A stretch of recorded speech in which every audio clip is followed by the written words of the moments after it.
بسم الله الرحمن الرحيم إن الحمد لله نحمده ونستعينه ونستغفره ونعوذ بالله من شرور أنفسنا ومن سيئات أعمالنا من يهده الله فلا مضل له ومن يضلل فلا هادي له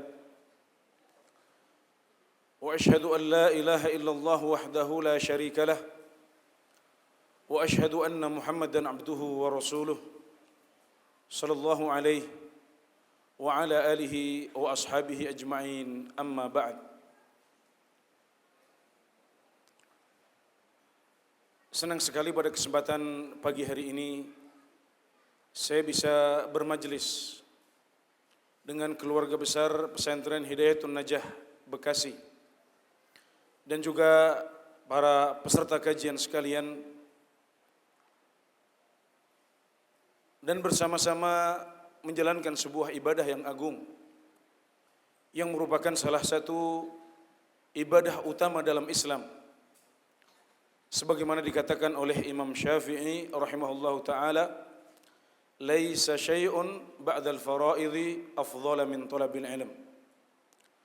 Setelah amalan-amalan yang wajib, tidak ada yang lebih mulia daripada mencari ilmu. Jadi pagi hari ini meskipun kita sambil santai-santai duduk, sesungguhnya kita sedang menjalankan sebuah ibadah yang agung. Dan insya Allah kita akan keluar dari majelis ini semuanya dengan pahala yang besar di sisi Allah Subhanahu wa taala. Maka saya mengingatkan diri saya pribadi dan para hadirin sekalian untuk ihtisab dari majelis ini. Mengharap pahala, ikhlas, tidak mengharap pahala kecuali dari Allah Subhanahu wa taala saja. Karena itu syaratnya. Insyaallah materi kajian kita pada pagi hari ini adalah tentang fikih ikhtilaf. Fikih menghadapi perbedaan yang terjadi di masyarakat. Menyikapi perbedaan pendapat yang terjadi di antara para ulama. Perbedaan pendapat yang terjadi di antara umat Islam. Karena Allah Subhanahu wa taala berkehendak secara takdir bahwasanya umat Islam akan berselisih. Umat Islam akan berbeda pendapat. Walau syaa rabbuka laja'ala an-nasa ummatan wahidah wala yazaluna mukhtalifin illa ma rahima rabbuk. Dan kalau Allah Subhanahu wa taala berkehendak, niscaya Dia akan jadikan manusia semuanya satu umat. Namun mereka masih akan terus berbeda pendapat. Mereka akan terus berselisih, kecuali yang dirahmati oleh Allah Subhanahu wa taala, kecuali yang dirahmati oleh Tuhanmu. Jadi meskipun Allah Subhanahu wa taala memerintahkan kita untuk bersatu, untuk berpegang teguh pada tali Allah Subhanahu wa taala, jangan berselisih, jangan berbeda pendapat, itu adalah perintah secara syar'i. Namun secara qadar, secara takdir, Allah Subhanahu wa taala sudah mentakdirkan bahwasanya umat Islam akan berselisih.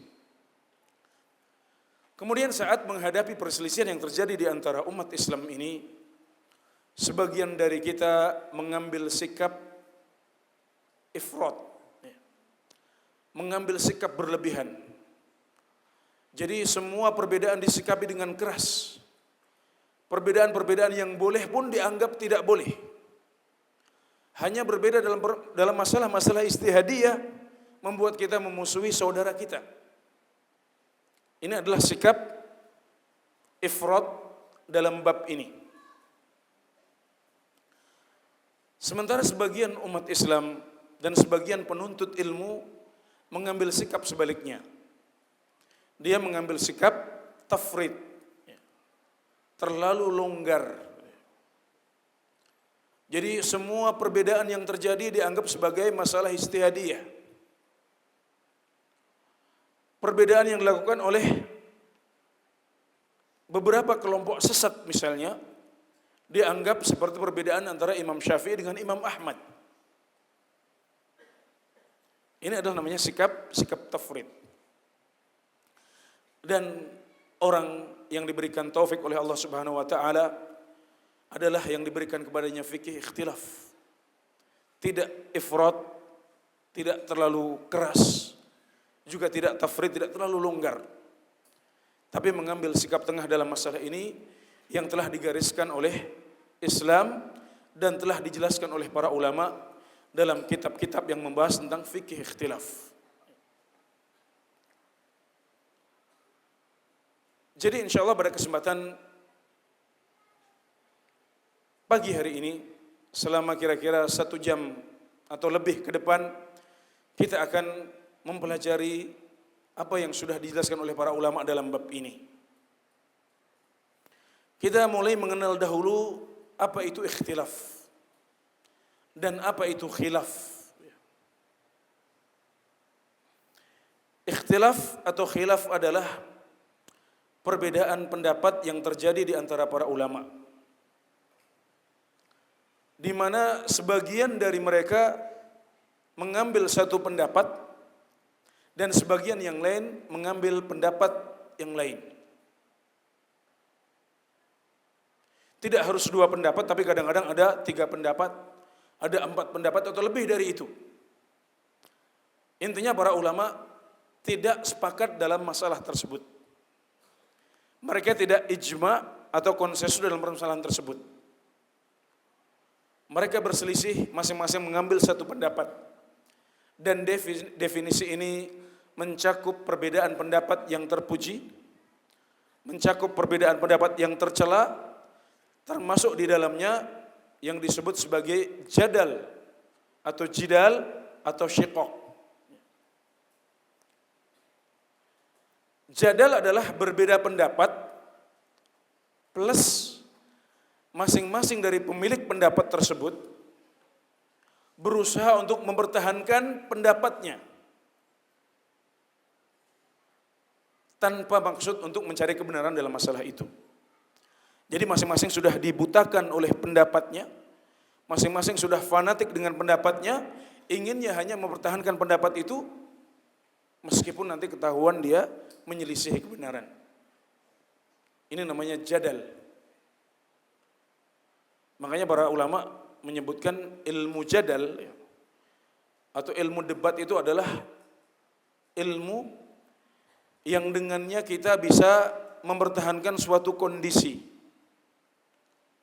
meskipun kondisi itu salah, atau menghancurkan suatu kondisi meskipun kondisi itu adalah sebuah kebenaran. Inilah ilmu jadal. Mengingatkan kita akan suatu profesi ya yang kadang-kadang dijalani dengan salah oleh pelakunya. Jadi kalau sudah dibayar, maka dia akan membela orang yang membayarnya dengan membabi buta. Entah dia salah dalam kasus tersebut atau benar, pokoknya dia sudah bayar, maka dia yang harus kita pertahankan agar jangan sampai kena hukuman. Jadi berani membela yang apa? Yang bayar, bukan membela yang benar. Ini bukan sifat seorang thalibul ilm, ini bukan sifat ilmiah seorang muslim. Seorang muslim tidak seperti itu. Juga masuk dalam definisi kita yang luas ini apa yang disebut sebagai syiqaq. Syiqaq itu berbeda pendapat dengan masing-masing ingin mempertahankan pendapatnya, ditambah sikap keras kepala dari masing-masing mereka. Jadi seolah-olah mereka tidak bisa lagi tinggal di satu tanah yang sama. Mereka tidak bisa menempati sepotong tanah yang sama. Jadi yang satu harus di tanah A, yang satu di tanah B yang terpisah. Karena kuatnya perbedaan pendapat di antara mereka dan tidak bisa disatukan. Wa innal ladzina ikhtalafu fil kitab la fi syiqaqin ba'id. Dan sesungguhnya orang-orang yang berbeda pendapat dalam Al-Quran sungguh mereka sudah berada pada perbedaan pendapat yang jauh dari kebenaran. Jadi maksud ayat ini, sebagian orang-orang kafir mengatakan Quran itu sihir. Sebagian lagi mengatakan Quran itu adalah syair-syair dan puisi, pujangga. Sebagian lagi mengatakan Quran itu adalah mantra-mantra tukang sihir atau mantra-mantra dukun. Mereka berbeda pendapat dalam Al-Quran. Kemudian Allah mengatakan mereka itu adalah pada perbedaan pendapat yang jauh dari kebenaran. Fi syiqaq, kullun minhuma ala syiqqin minal ard. Setiap dari mereka seolah-olah berada di satu bagian tanah, dan tanah yang lapang tidak bisa lagi untuk mengumpulkan mereka berdua. Ini semuanya masuk dalam keumuman definisi apa itu khilaf dan ikhtilaf. Selanjutnya, adakah bedanya antara khilaf dengan ikhtilaf? Kita sering mendengar para ulama mengatakan, oh ini khilaf. Dalam masalah ini ada ikhtilaf. Apakah ada perbedaan antara khilaf dengan ikhtilaf? Sebagian ulama mengatakan ada bedanya. Kata mereka, ikhtilaf itu dipakai untuk perbedaan pendapat yang terpuji. Ikhtilaf. Sementara khilaf itu dipakai untuk perbedaan pendapat yang tercela.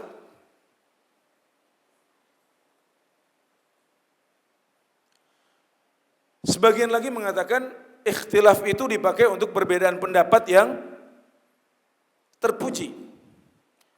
Sementara khilaf itu masih umum. Bisa jadi terpuji, bisa jadi tercela. Namun yang benar, wallahu ta'ala a'lam, bahwasanya tidak ada perbedaan antara dua istilah ini. Ikhtilaf ya kadang-kadang dipakai untuk yang terpuji dan tercela. Khilaf juga sama. Kadang-kadang dipakai untuk perbedaan pendapat yang terpuji dan juga perbedaan pendapat yang tercela. Tidak ada perbedaan makna dari keduanya dengan dalil firman Allah Subhanahu wa taala yang kita sebutkan tadi. Wa innal ladzina ikhtalafu fil kitabi la fi shiqaqin ba'id.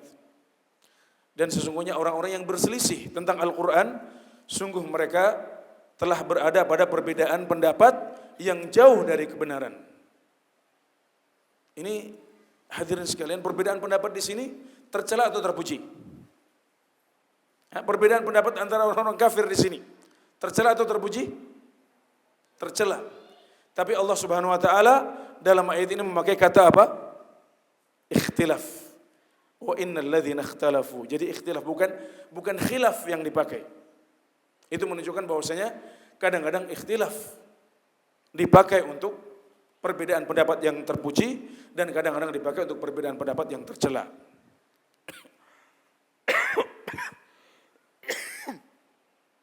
Selanjutnya, macam-macam ikhtilaf.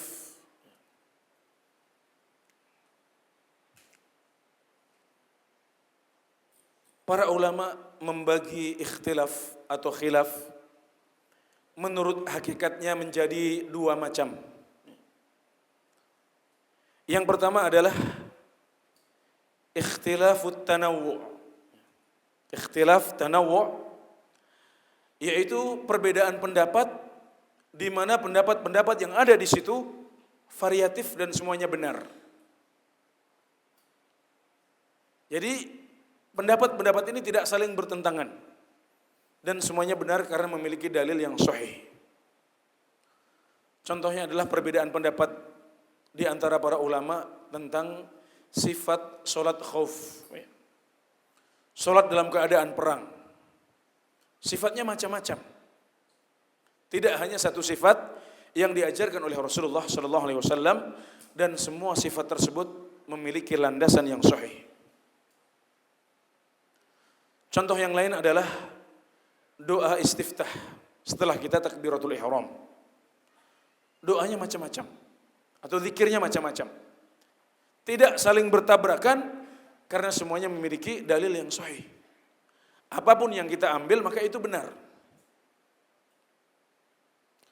Juga sifat adzan yang diriwayatkan dari Rasulullah sallallahu alaihi wasallam. Ya. Sifat salat witir. Ada berbagai sifat yang diajarkan oleh Rasulullah SAW dan semuanya memiliki dalil yang sahih. Ini namanya khilafut tanawwu atau ikhtilafut tanawwu. Yang kedua adalah khilafut tadad. Perbedaan pendapat di mana pendapat-pendapat yang ada di situ saling berseberangan. Dan yang benar dalam masalah khilafiyah ini hanya satu pendapat saja. Tadad itu dari kata-kata ziddun atau azdadun. Artinya apa? Berlawanan, anonim. Ini namanya ikhtilafut tadad. Contohnya apa? Contohnya adalah perbedaan pendapat ulama dalam masalah batalnya wudu karena memegang zakar. Sebagian ulama berpendapat bahwasanya memegang zakar itu membatalkan wudu. Sementara sebagian yang lain berpendapat, oh tidak, sekedar memegang zakar tidak membatalkan wudu. Yang benar mana? Yang benar satu saja. Kedua pendapat ini tidak bisa dikumpulkan. Enggak bisa kita mengambil dua-duanya. Yang benar hanya satu saja, yaitu bahwasanya memegang zakar adalah membatalkan wudu sesuai dengan keterangan hadis yang diriwayatkan dari Nabi Muhammad sallallahu alaihi wasallam. Man massa dzakarahu falyatawadda. Sedangkan menurut pengaruhnya pada hukum, maka ikhtilaf atau khilaf bisa kita klasifikasikan menjadi dua macam. Yang pertama adalah khilaf maknawi, yaitu perbedaan pendapat yang memiliki konsekuensi hukum dalam syariat kita. Ada pengaruhnya. Ada hukum yang terbangun di atas perbedaan pendapat tersebut. Misalnya apa? Misalnya perbedaan pendapat di antara para ulama tentang hukum kafirnya orang yang meninggalkan sholat. Sebagian besar ulama mengatakan orang yang meninggalkan sholat tidak kafir. Berarti bagi mereka, kalau ada orang yang meninggalkan sholat, tapi dia masih bersyahadat, tidak melakukan pembatal keislaman yang disepakati, maka bagi mereka orang ini masih muslim. Kalau meninggal, disolati. Sebagian ulama lagi berpendapat bahwasanya meninggalkan sholat itu kafir. Ya, berarti kalau orang tidak sholat, berarti sudah dia kafir. Kalau sudah ditegakkan hujah atas dia, maka nanti dihukumi sebagai seorang kafir. Berarti kalau meninggal dia tidak disolatkan dan juga tidak dikuburkan di kuburan kaum muslimin. Nah, ini di sini kita lihat bahwasanya perbedaan pendapat di antara para ulama di sini memiliki apa? Implikasi hukum syar'i, punya pengaruh. Macam yang kedua adalah perbedaan pendapat yang lafzi. Jadi hanya beda istilah. Hanya beda kata-kata tapi tidak memiliki perbedaan implikasi hukum. Tidak ada hukum yang terbangun di atas perbedaan tersebut. Contohnya saat membahas tentang hukum sholat tahiyatul masjid. Sebagian ulama mengatakan hukumnya sunnah. Sebagian lagi menyebutnya mandub. Sebagian lagi menyebutnya apa lagi? Mustahab. Dan ini semuanya hanya perbedaan-perbedaan kata saja. Kata-katanya berbeda tapi maknanya sama. Enggak ada perbedaan implikasi hukum di sini.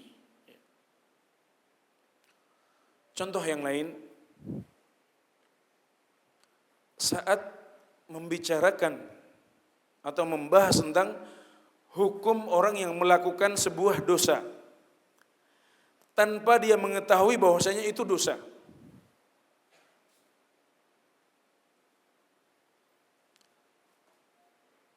Melakukan dosa tapi enggak tahu bahwasanya itu dosa. Tidak pernah mendengar hadis yang menyatakan bahwasanya perbuatan tersebut dosa. Sebagian ulama mengatakan bahwasanya orang ini, perbuatan ini dosa. Maksudnya perbuatan orang ini secara individu ya, saat dia melakukan dosa itu, dia adalah dosa. Tapi Allah Subhanahu wa taala mengampuni dosa tersebut. Kenapa? Karena dia tidak tahu. Sebagian ulama lagi mengatakan, oh tidak, itu tidak dosa. Jadi sejak awal dia enggak dosa, karena dia enggak tahu. Ada perbedaan hukumnya enggak Pak di sini Pak? Sama, enggak ada bedanya. Di akhir enggak ada bedanya. Karena masing-masing dari dua pendapat ini mengatakan dia tidak akan dihukum oleh Allah Subhanahu wa taala. Ini namanya ikhtilaf atau khilaf lafzi. Yang beda cuma kata-katanya saja. Pengaruh hukumnya enggak beda.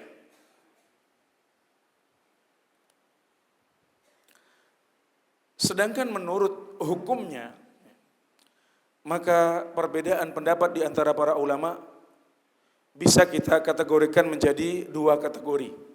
Dan ini yang paling penting. Karena dengan memahami hal ini, insya Allah kita akan tahu, oh ini perbedaan pendapat yang enggak boleh ini. Oh berarti yang menyelisih salah, bisa kita sikapi dengan keras.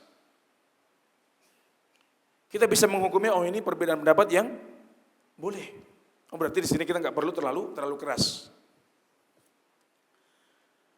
Jadi menurut hukumnya, perbedaan pendapat di antara para ulama atau ikhtilaf terbagi menjadi dua. Yang pertama adalah perbedaan pendapat yang boleh. Kadang-kadang diistilahkan sebagai perbedaan pendapat yang sa'ikh, ya boleh, jaiz, atau mu'tabar, ya, atau mamduh, ya tidak tercela, terpuji. Apa itu khilaf yang boleh? Khilaf atau ikhtilaf yang boleh adalah perbedaan pendapat dalam suatu perkara yang belum terjadi ijma' di situ dan masing-masing dari orang yang berbeda pendapat mencari kebenaran di situ. Ini dhabitnya, ini definisinya.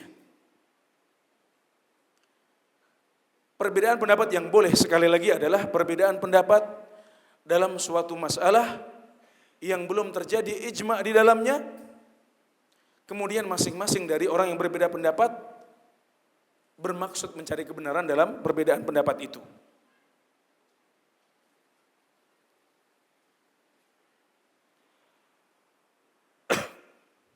Ijma' itu apa sih? Ijma' itu adalah kesepakatan para ulama.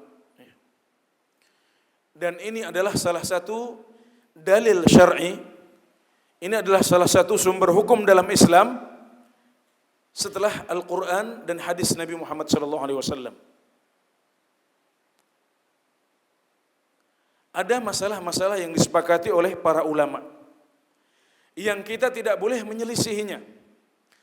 Dan kalau sampai kita menyelisihinya, maka berarti kita pasti jatuh dalam kesalahan. Dalam masalah-masalah seperti ini kita tidak boleh memunculkan pendapat kedua. Karena pendapat kedua dalam masalah-masalah ijma' seperti ini pasti salah 100%. Kenapa? Karena Rasulullah SAW bersabda, "La tastami'u ummati 'ala dhalalah." Umat saya tidak akan pernah bersatu di atas kesesatan.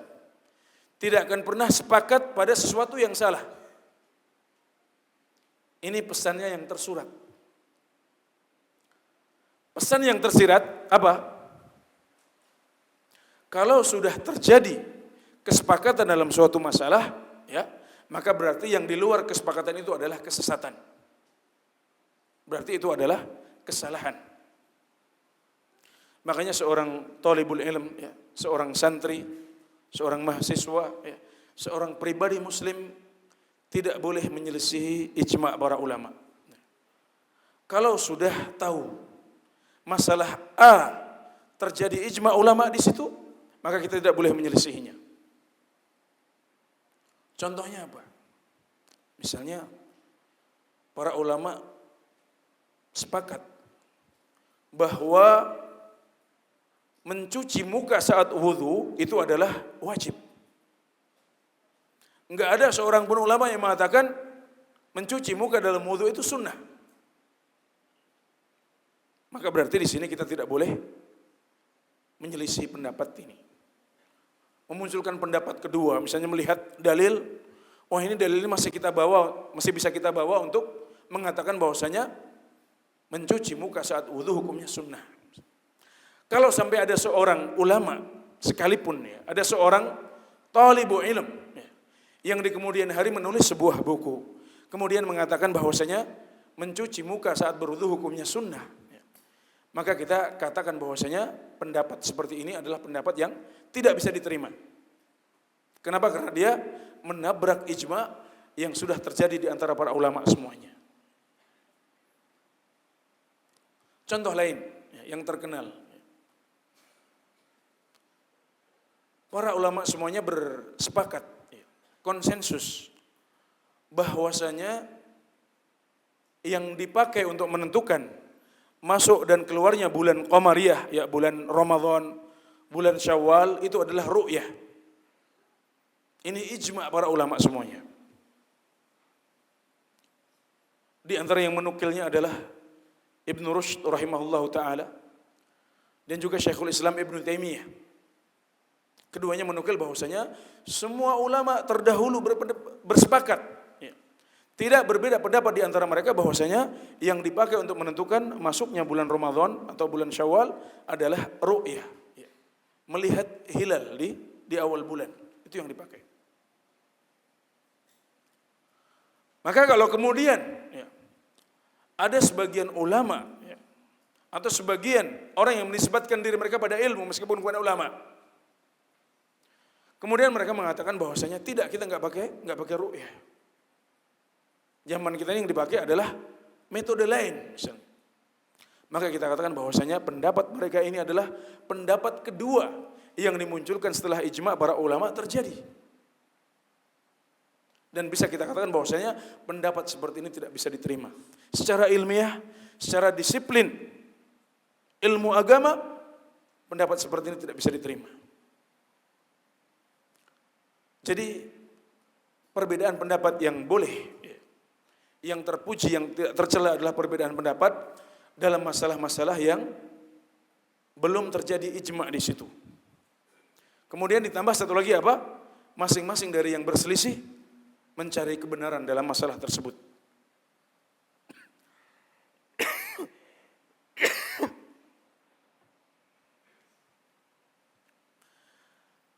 Adapun perbedaan pendapat, ya. Adapun perbedaan pendapat yang haram, ya, yang tercela, yang tidak boleh adalah perbedaan pendapat dalam masalah yang sudah terjadi ijma' di situ.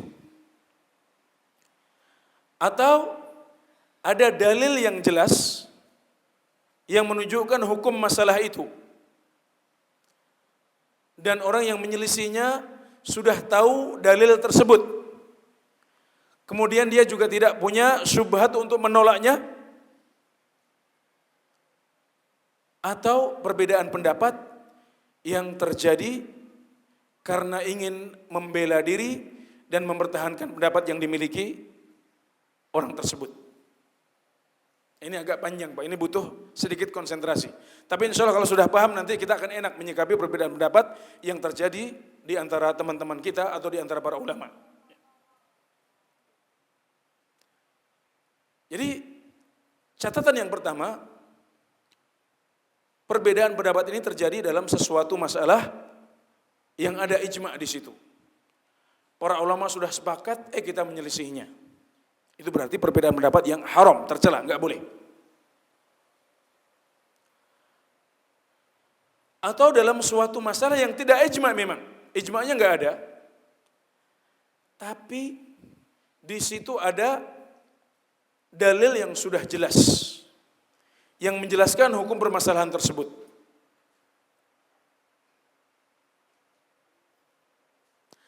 Dan dalil ini sudah sampai kepada orang yang menyelisih tersebut. Ditambah dia tidak punya alasan untuk menolak hadis atau dalil tersebut. Berarti ini juga termasuk perbedaan pendapat yang tercela, yang haram.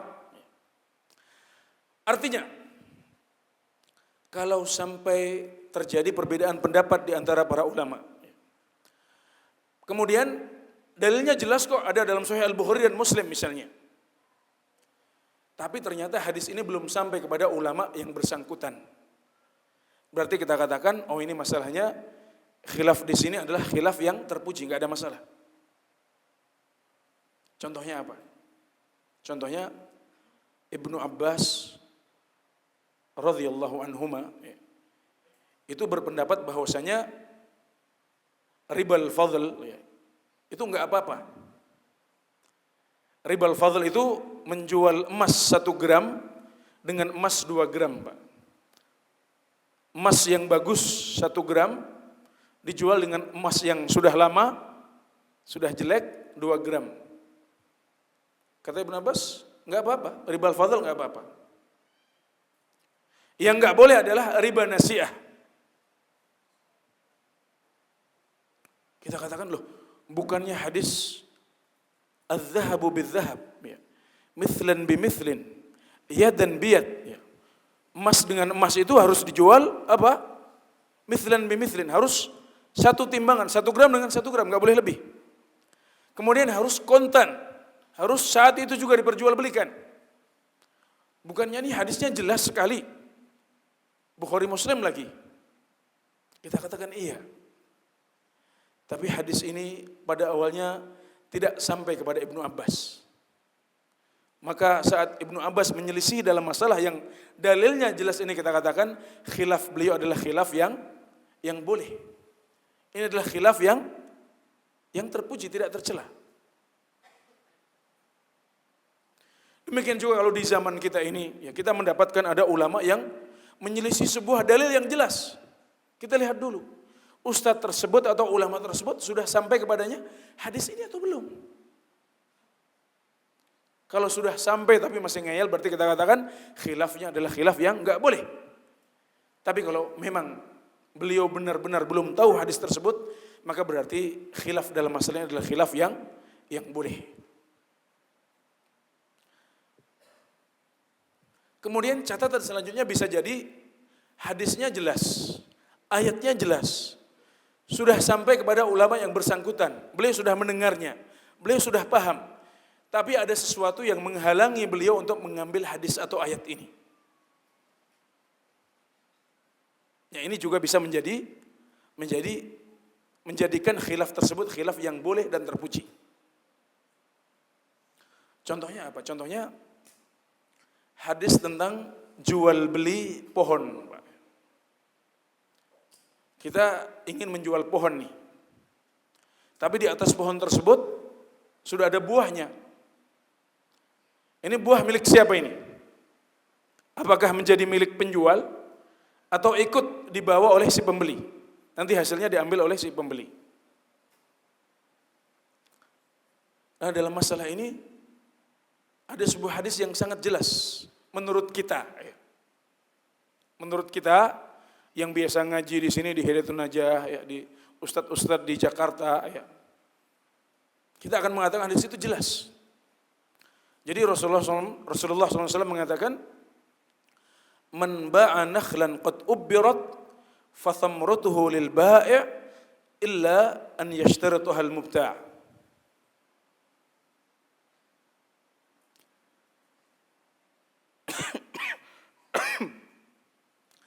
Jadi barang siapa yang menjual sebuah pohon kurma yang sudah dibuai, yang sudah dikawinkan maksudnya, nanti saya akan sedikit jelaskan, maka buahnya menjadi milik pedagang. buahnya menjadi milik orang yang menjual, kecuali kalau yang membeli mensyaratkan. Misalnya mengatakan, saya akan beli dari Anda pohon ini dengan syarat buahnya menjadi milik saya. Saat itu buahnya menjadi milik siapa? Menjadi milik pembeli. Kalau nggak disyaratkan, berarti buahnya akan menjadi milik penjual. Ini hadis jelas nggak Pak kira-kira Pak? Maknanya jelas? Saya tanya, maknanya jelas? Barang siapa yang menjual sebuah pohon kurma yang sudah dikawinkan, yang sudah keluar buahnya, maka buahnya menjadi milik si penjual, kecuali kalau disyaratkan oleh si pembeli. Menurut kita hadis ini di Bukhari dan Muslim, jelas sahih. Maknanya juga jelas. Kalau saat buah sudah muncul menjadi milik penjual, berarti kalau buahnya masih belum muncul, nanti akan menjadi milik siapa? Menjadi akan milik pembeli. Tapi Imam Abu Hanifah rahimahullah ta'ala beliau mengatakan enggak seperti itu. Bagi kami, dalam segala kondisi, buah tetap menjadi milik pembeli. Tanpa kita harus merinci dengan munculnya buah tadi itu. Wahai Abu Hanifah, atau wahai pengikut Abu Hanifah, bukankah hadisnya di Sahihain? Iya, memang di Sahihain. Bukannya lafaz hadisnya juga jelas? Oh, itu kan menurut kalian jelas. Menurut kami enggak jelas. Jadi mereka akan mengatakan seperti itu. Kenapa? Karena dalam mazhab Hanafi mereka tidak mengakui yang namanya mafhumul mukhalafah. Tadi saat kita menghukumi bahwasanya buahnya kalau belum muncul akan menjadi milik pembeli. Itu dalil kita apa Pak? Disebutkan dalam hadis enggak itu? Ada enggak penyebutan bahwasanya kalau belum muncul buahnya maka buahnya menjadi milik pembeli? Dalam hadis ada enggak? Enggak ada ya kan? Enggak ada. Itu namanya mafhumul mukhalafah. Itu namanya pesan tersirat. Pesan itu tidak tersurat dalam hadis, tapi tersirat. Dan kami, pengikut mazhab Hanafi, tidak mengakui pesan tersirat tersebut. Bagi kami mafhumul mukhalafah bukan sesuatu yang kami akui. Jadi dalam kasus ini, meskipun hadisnya jelas, kemudian Abu Hanifah juga sudah mendengarnya, para pengikut mazhab Hanafi juga sudah mendengarnya, namun mereka punya sesuatu yang membuat mereka tidak mengambil hadis yang jelas ini. Jelas menurut kita, tapi tidak jelas menurut mereka. Maka dalam kasus ini, kira-kira bagaimana? Khilafnya Abu Hanifah ini kita katakan boleh apa enggak boleh? Kita katakan boleh. Ya. Ini adalah khilaf yang sa'igh, perbedaan pendapat yang harus kita hormati. Karena Abu Hanifah punya sesuatu yang membuat dia menolak atau tidak memakai hadis padahal dia sahih dan jelas menurut kita. Satu lagi perbedaan pendapat yang muharram, yang haram, yang tercela adalah perbedaan pendapat di mana di situ kita hanya ingin cari menang sendiri. Kita ingin membela diri kita, ingin fanatik untuk pendapat kita saja. Jadi berdasarkan keterangan di atas bisa kita simpulkan bahwasanya perbedaan pendapat yang boleh, yang sa'igh, yang mu'tabar, yang jaiz, ini semuanya istilah yang biasa dipakai untuk menyebutnya, adalah perbedaan pendapat dalam sebuah perkara yang belum terjadi ijma' di situ. Belum terjadi kesepakatan di situ. Kemudian yang kedua, ada keinginan untuk mencari kebenaran dalam perbedaan pendapat tersebut. Sedangkan perbedaan pendapat yang haram, yang tidak boleh, itu punya 3 kategori. Yang pertama, perbedaan pendapat dalam sesuatu masalah yang ijma'. Yang kedua, perbedaan pendapat dalam suatu masalah yang dalilnya sudah jelas, kita sudah mendengar dalilnya, sudah sampai kepada kita, kemudian kita juga tidak punya alasan yang bisa diterima untuk menolak dalil yang sudah jelas tersebut. Satu lagi adalah perbedaan pendapat dalam suatu masalah di mana di situ kita hanya ingin memenangkan pendapat kita sendiri. Ini juga adalah perbedaan pendapat yang diharamkan dalam agama kita.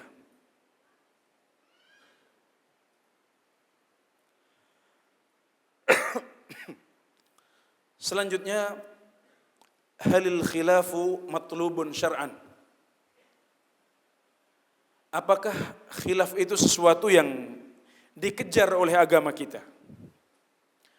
Apakah khilaf itu adalah sesuatu yang ideal dalam agama kita? Ini pertanyaan yang akan kita jawab sekarang.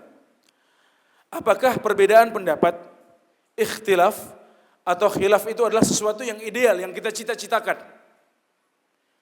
Sehingga kita bisa mengatakan perbedaan pendapat itu lebih baik daripada kesepakatan para ulama. Berbeda lebih baik daripada bersatu. Jawabannya tentunya yang lebih baik adalah persatuan dan tidak adanya perselisihan. Itu yang ideal. Dan itu yang diperintahkan secara syariat. Namun secara takdir Allah Subhanahu wa taala berkehendak bahwasanya umat Islam akan berselisih, berbeda pendapat. Maka kalau sampai terjadi perbedaan pendapat, kita harus kembalikan perbedaan itu kepada Al-Qur'an dan sunnah Nabi Muhammad sallallahu alaihi wasallam. Fa in tanaza'tum fi syai'in farudduhu ila Allah war Rasul. Kalau kalian berselisih, berbeda pendapat, maka kembalikanlah kepada Allah, yaitu kepada kitabnya dan juga kepada Rasul. Saat beliau masih hidup bertanya langsung, dan saat beliau sudah meninggal kembali kemana? Kembali kepada sunnah dan hadis Nabi Muhammad SAW. Kemudian kita lihat, kalau perbedaan pendapat itu adalah perbedaan pendapat yang haram, yang ghairu mu'tabar, yang tercela, maka itu adalah maksiat yang harus kita hilangkan. Kita harus berusaha mengangkat perbedaan pendapat tersebut. Jadi kalau kita mendapati di masyarakat kita ada orang yang menyelisihi, terus setelah kita terapkan kaidah yang sudah kita sebutkan tadi, kita dapatkan bahwasanya oh ini khilaf ini haram, ini tercela ini. Maka bagaimana sikap kita? Kita katakan ini adalah maksiat yang harus kita hilangkan. Kita harus berusaha untuk menumbangkan maksiat ini semampu kita. Kita jelaskan, Bapak, pendapat Anda ini menyelisih ijma. Bapak, pendapat Anda ini menyelisih hadis yang sudah jelas di Sahihain, Bukhari dan Muslim. Bapak, ittaqillah. Kelihatan dari sikap Anda bahwasanya Anda hanya ingin menang sendiri. Jadi ini harus kita hilangkan, kita hilangkan dari tengah-tengah umat Islam. Kenapa? Karena khilaf yang haram, khilaf yang tercela adalah dosa dan maksiat kepada Allah Subhanahu wa taala. Adapun kalau setelah kita timbang-timbang, kita terapkan kaidahnya, oh ternyata khilaf ini mu'tabar. Khilaf ini boleh, ini enggak tercela ini. Kenapa? Karena enggak ada ijma di situ. Atau dalilnya memang jelas, tapi belum sampai kepada Ustadz Fulan. Beliau belum mendengarnya. Atau beliau sudah mendengarnya. Beliau sudah mendengarnya tapi beliau punya alasan yang membuat beliau tidak mengambil dalil tersebut. Oh berarti ini khilaf yang mu'tabar. Boleh. Berarti apa? Apakah kita biarkan? Ya kita menyikapinya dengan tidak terlalu keras dalam masalah ini, tapi perlu kita dewasakan atau perlu kita beri catatan dengan dua hal. Ini perbedaan pendapat yang boleh, tapi perlu kita hiasi dengan dua hal. Yang pertama, jangan sampai dengan adanya khilaf seperti ini, kita kemudian meremehkan dalil-dalil Al-Quran dan Sunnah Nabi Muhammad SAW. Karena sebagian orang ketika mendengar ada khilaf, mereka mengatakan, sudah itu masalah ijtihadiyah, enggak usah kita bahas. Sudah kamu ambil pendapat A, saya pendapat B, beres. Enggak usah mempertimbangkan dalilnya, masalahnya khilaf di antara para ulama. Enggak seperti itu. Kita katakan perbedaan pendapat di antara para ulama memang terjadi. Tapi kita enggak boleh membangun di atasnya sikap meremehkan dalil-dalil syariat. Tetap kita harus mengagungkan syariat. Kalau tiba saatnya kita mengetahui ternyata dalilnya menyelisih apa yang kita pilih, dalilnya menyelisih pendapat yang kita pilih, segera kita tinggalkan. Kita agungkan dalil-dalil syariat, ayat dan hadis yang sahih, ijma.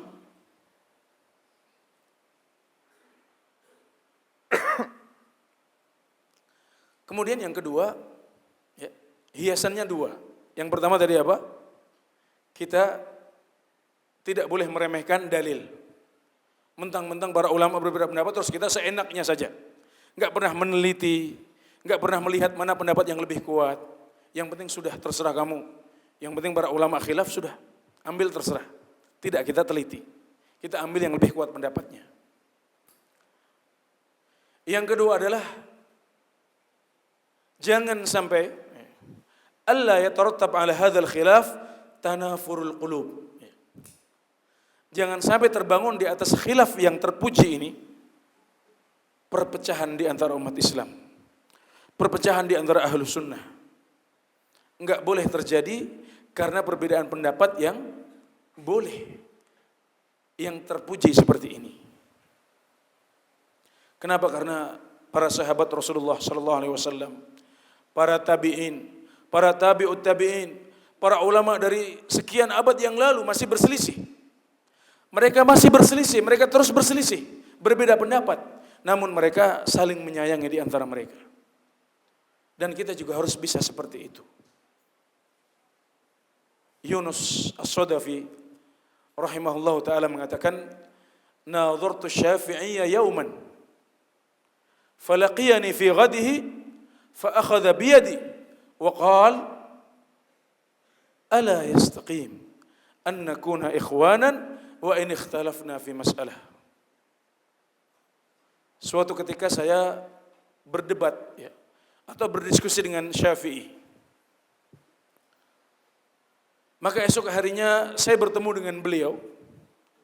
Kemudian beliau mengambil tangan saya dan mengatakan, apa tidak bisa kita tetap berkawan, tetap bersaudara ya, tetap saling salam, tetap saling senyum, meskipun kita berbeda dalam satu masalah. Bisa enggak? Bisa kan? Dan itu adalah sirah para ulama semua dari zaman sahabat, dari zaman tabi'in sampai zaman kita. Kita enggak mungkin sepakat dalam semua masalah. Akan ada masalah-masalah yang kita perselisihkan. Dan itu adalah cerita lama. Ini bukan monopoli zaman kita. Bukan kita saja yang menghadapi perbedaan pendapat seperti ini. Maka jangan menciptakan solusi sendiri. Teladanilah para ulama Islam. Para sahabat, para tabi'in semuanya sudah mencontohkan. Seperti yang dilakukan oleh Imam Syafi'i di sini. Perbedaan pendapat dalam 1-2 masalah, bahkan dalam 100 masalah. Jika perbedaan pendapat itu adalah khilaf yang sa'igh, yang boleh. Tidak boleh ya, tidak boleh menjadikan perpecahan di antara kita. Kemudian Imam Zahabi ya, saat mengomentari kisah ini beliau mengatakan, wa hadza yadullu ala kamali aqli hadzal rajul. Dan kisah ini menunjukkan sempurnanya akal pria ini. Siapa? Imam Syafi'i rahimahullahu taala. Kemudian beliau mengatakan, wa hadza amrun ghafala anhu katsirun min muta'assibatil madzahib hatta balagha al-amru bi ba'dihim ila bughdil a'immah. Dan ini adalah suatu perkara yang banyak dilupakan oleh para orang-orang yang fanatik pada mazhab-mazhab. Sampai-sampai sebagian dari mereka membenci para imam. Kenapa? Karena fanatik mazhab ini. Jadi ada orang-orang yang membenci Imam Syafi'i, bayangkan. Bayangkan Imam Syafi'i dibenci. Bagaimana orang seperti Syafi'i yang sehebat itu dibenci oleh sebagian orang? Kita mungkin pernah mendengar ya, di sebagian buku fikih disebut, dibahas masalah apa hukum nikah antara seorang pria bermadzhab Syafi'i dengan seorang wanita bermadzhab Hanafi. Bayangkan, Pak. Hukum nikah antara seorang Syafi'i dengan seorang Hanafi. Dengan nikah antara seorang pria Syafi'i dengan seorang wanita Hanafi. Dibahas dalam sebuah buku fikih. Ini adalah sesuatu yang membuat kita mengelus dada. Ini tragedi dalam sejarah fikih Islam. Tapi itu terjadi. Apa hukumnya sholat seorang Hanafi di belakang Imam Syafi'i? Bayangkan. Sampai sebagian orang kata Imam Zahabi membenci para imam. Itu yang contohnya seperti ini. Dan ini terjadi pada beberapa abad yang lalu ya, saat fikih menjadi jumud ya. Orang bertaklid ya, tidak ada ijtihad, pintu ijtihad ditutup dan sebagainya, muncullah pendapat-pendapat aneh seperti ini. Dan di zaman kita juga seperti itu terjadi. Kita yang memproklamirkan anti taklid, anti ta'assub, anti fanatisme, ternyata tanpa terasa jatuh juga dalam model taklid yang baru, dalam model fanatik yang baru.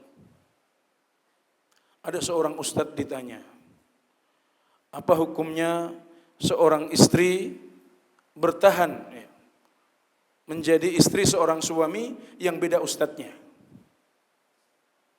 Bisa dipahami nggak pertanyaan ini, Pak? Ini muncul beberapa bulan atau beberapa tahun yang lalu. Ini bukan ngarang. Ini terjadi di antara umat Islam dan di antara ahlu sunnah di Indonesia. Dua orang sama-sama ngaji, ya, mendapati hidayah, mencintai sunnah, tapi kemudian ada sedikit perbedaan pendapat antara suami dengan istri. Si istri ngaji di Ustadz A, si suami mengaji di Ustadz B. Ada beberapa perbedaan pendapat di antara kedua Ustadz ini. Maka si istri bertanya kepada Ustadznya, apa hukum saya bertahan di rumah suami saya? Dan fatwanya tidak kalah membuat kita mengelus dada. Si ustadz mengatakan keduanya harus dipisahkan. Dan itu terjadi, kawan sekalian.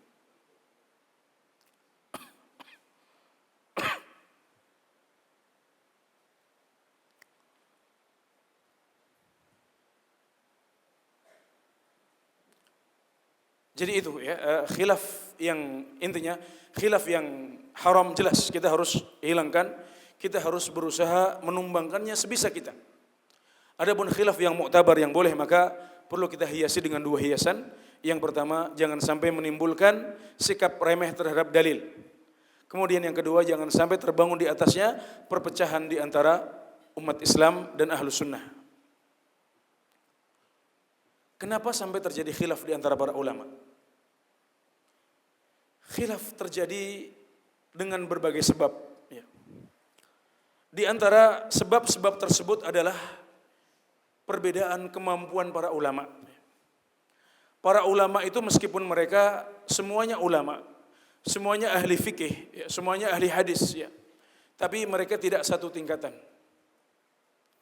Imam Syafi'i itu laksana purnama di masa beliau.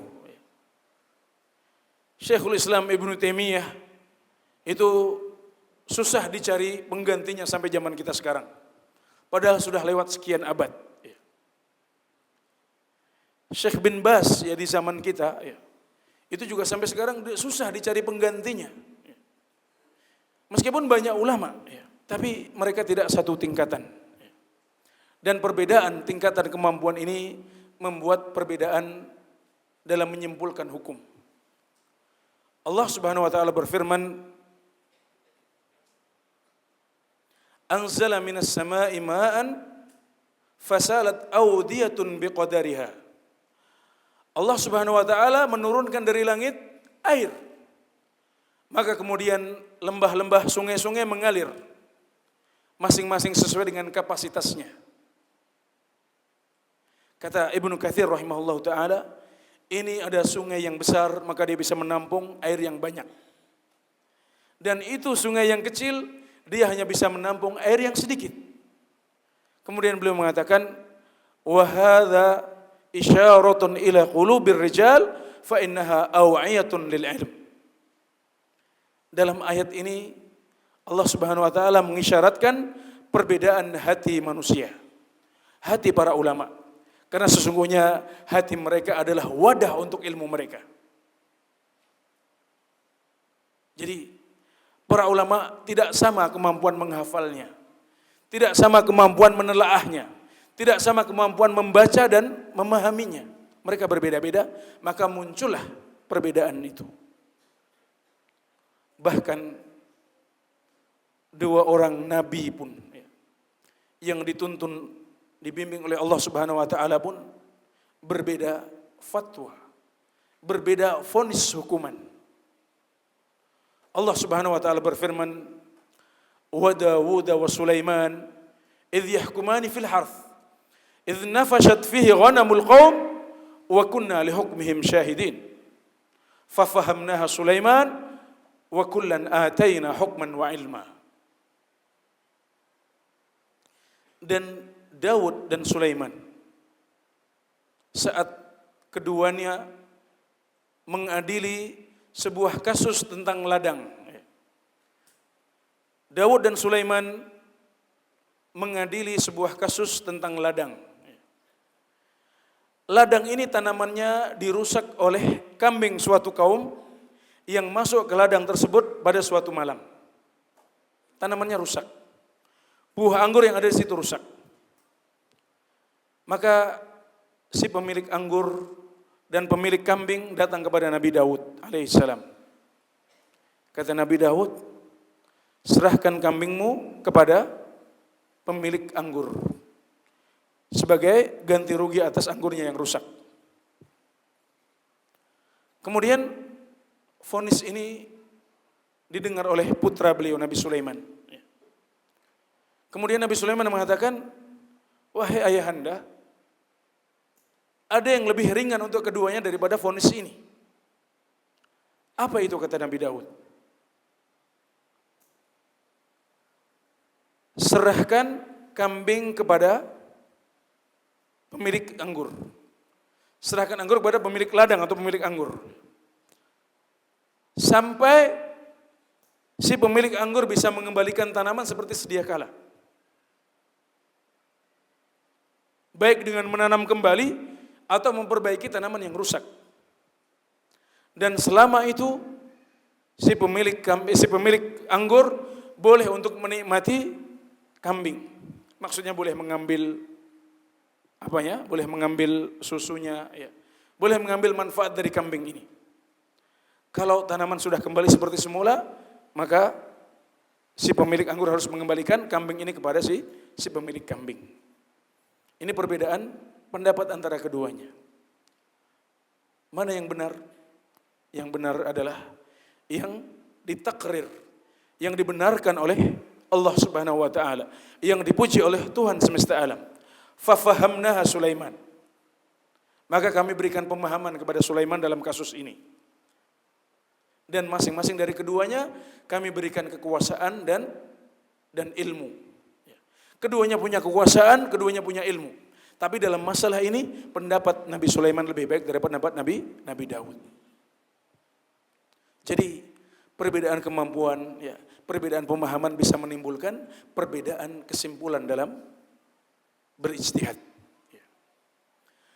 Kemudian di antara sebab perbedaan ini adalah perbedaan waktu atau perbedaan kemampuan dalam memberikan waktu belajar. Para santri, ya, para mahasiswa yang tidak disibukkan kecuali dengan belajar, mereka bisa belajar lebih banyak. Para ayah yang sudah berkeluarga, ya, orang-orang yang sudah bekerja, ya, mereka tidak lagi punya waktu yang seluas yang dimiliki oleh para santri dan para mahasiswa. Maka mereka tidak bisa belajar lebih banyak. Dan ilmu itu adil, memberikan kepada masing-masing pencari ilmu sesuai dengan apa yang mereka keluarkan, sesuai dengan usaha mereka, sesuai dengan waktu yang telah diberikan kepada mereka. Ada sebagian ulama yang kaya.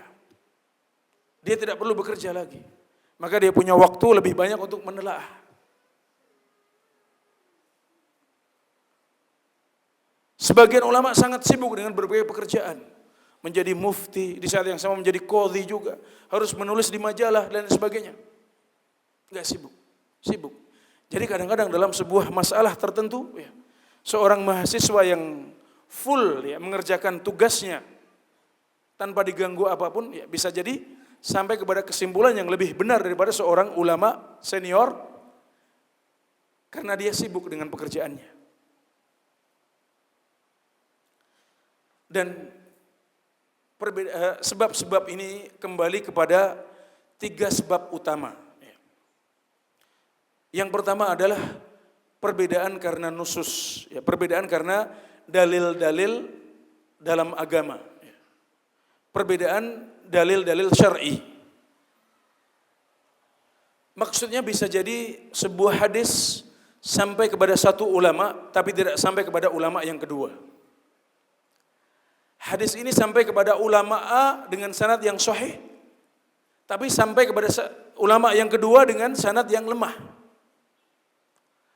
Hadis yang sama sampai kepada ulama A dengan lafadz tertentu, tapi sampai kepada ulama yang lain dengan lafadz yang berbeda. Ini semuanya bisa membuat perbedaan. Tidak ada seorang pun ulama yang menguasai ilmu agama secara utuh. Enggak ada, mustahil. Kecuali hanya Nabi Muhammad SAW. Bahkan tidak pula Abu Bakar As-Siddiq, tidak pula Umar bin Khattab. Dan athar-athar sudah panjang lebar mencatat peristiwa itu. Abu Bakar As-Siddiq radhiyallahu anhu, suatu saat ditanya oleh seorang nenek yang bertanya apakah dia berhak mendapatkan jatah warisan dari cucunya yang meninggal. Maka Abu Bakar ketika dia ingat ayat-ayat Al-Quran, hadis-hadis yang sudah dia dengar dari Rasulullah SAW, beliau mengatakan, wahai nenek, tidak ada jatah untukmu dalam ayat Al-Quran, tidak juga dalam hadis-hadis Nabi Muhammad SAW. Maka kamu gak dapat bagian dari warisan cucumu. Tapi kemudian Al-Mughirah bin Syu'bah, Muhammad bin Maslamah, dan Imran bin Husain, 3 orang sahabat ini menyampaikan kepada Abu Bakar As-Siddiq sebuah hadis. Ketiganya bersaksi bahwasanya Rasulullah SAW memberikan untuk seorang nenek 1/6 bagian warisan.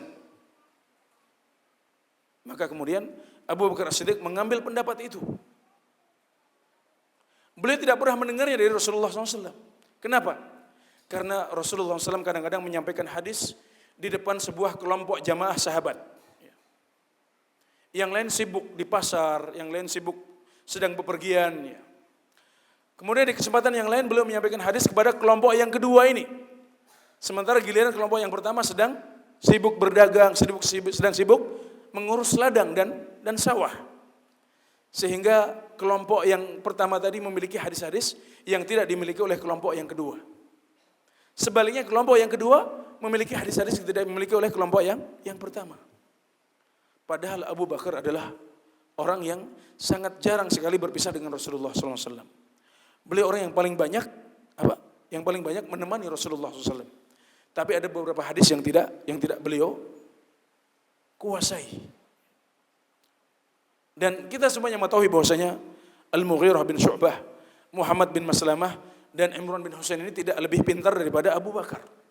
Tapi ketiganya menghafal satu hadis yang tidak dihafal oleh Abu Bakar As-Siddiq radhiyallahu anhu. Suatu ketika Umar bin Khattab datang bersama pasukan beliau untuk masuk ke negeri Syam. Syam itu Pak, sebuah tempat atau wilayah yang sekarang ditempati oleh Jordania, Suriah, Lebanon, Palestina, dan Israel. Israel nggak usah disebut karena ini nggak sah dia di situ ya. Jadi wilayah yang terletak di sebelah utara Jazirah Arab. Kemudian ketika akan masuk Syam ini, beliau sudah sampai perbatasan Hijaz.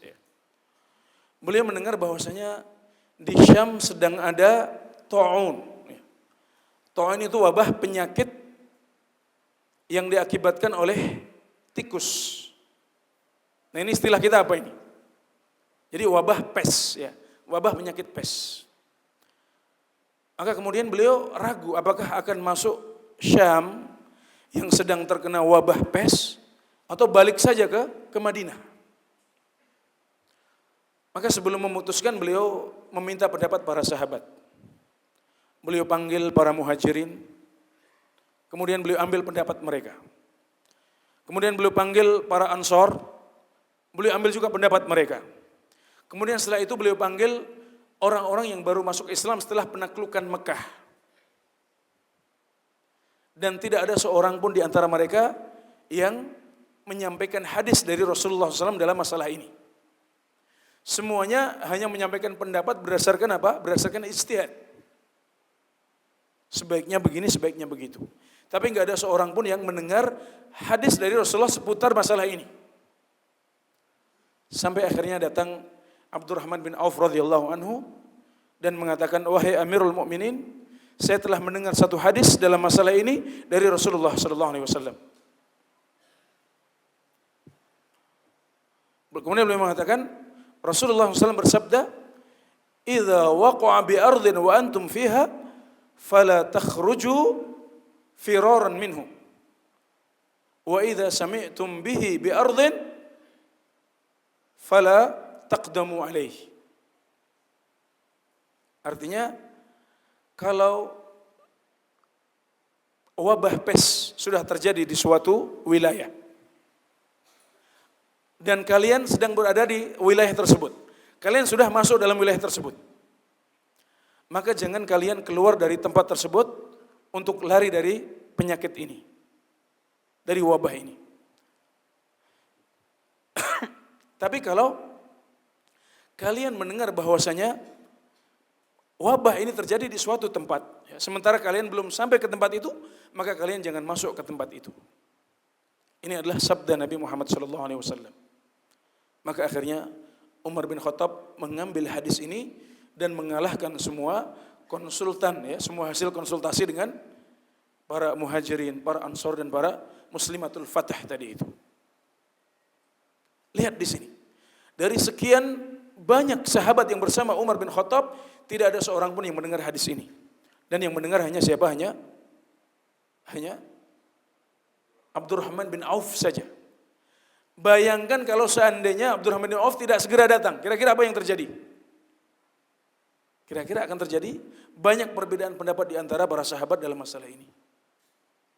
Namun ketika Abdurrahman Auf datang, maka inilah yang menjadi vonis dalam masalah ini. Inilah keputusan yang akhirnya diambil oleh Umar bin Khattab radhiyallahu anhu, dan akhirnya beliau pun tidak jadi masuk ke negeri Syam karena di sana sedang terjadi wabah ta'un atau pes.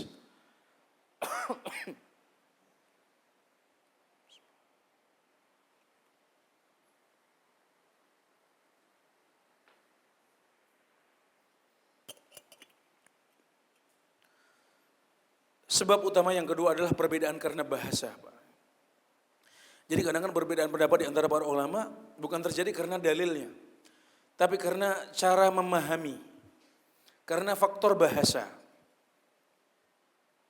Misalnya dalam ayat, wal mutallaqatu yatarabbasna bi anfusihinna thalathata quru.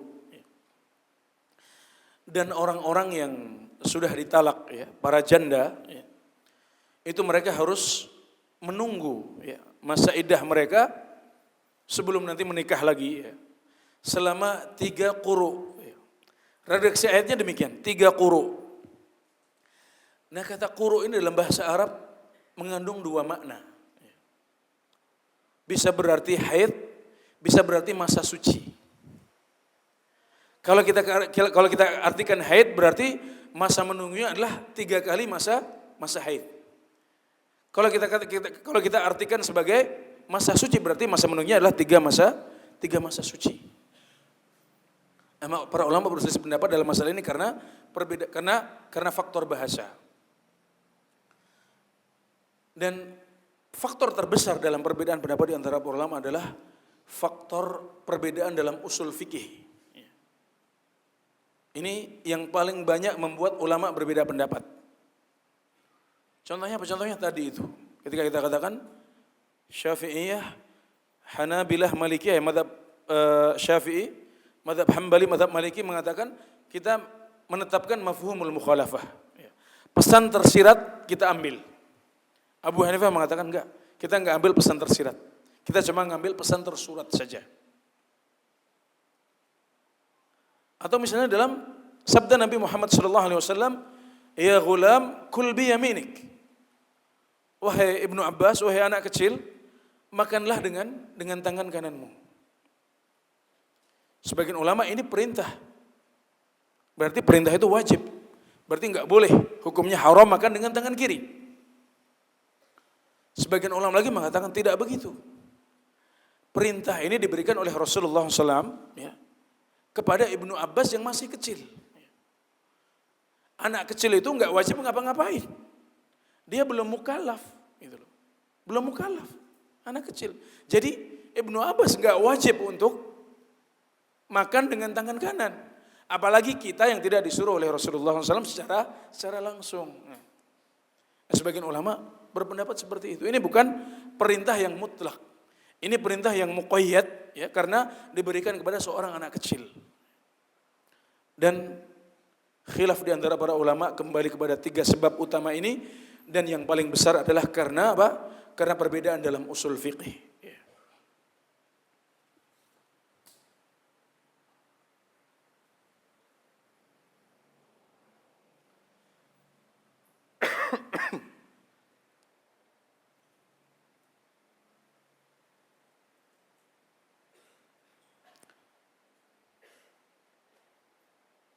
Selanjutnya, apa faedahnya kita belajar fikih ikhtilaf?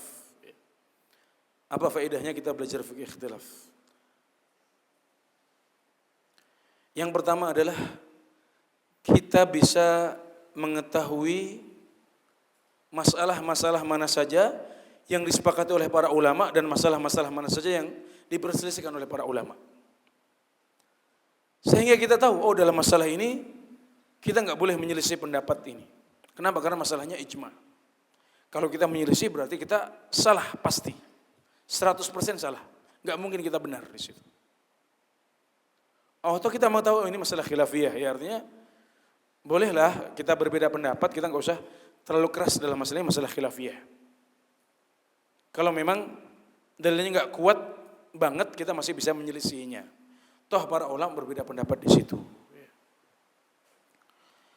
Kemudian yang kedua, dengan belajar fikih ikhtilaf, kita bisa memperkuat pendapat kita dan bisa mempertahankan pendapat kita saat diskusi. Orang yang belajar satu madhab saja, orang yang belajar satu madhab saja,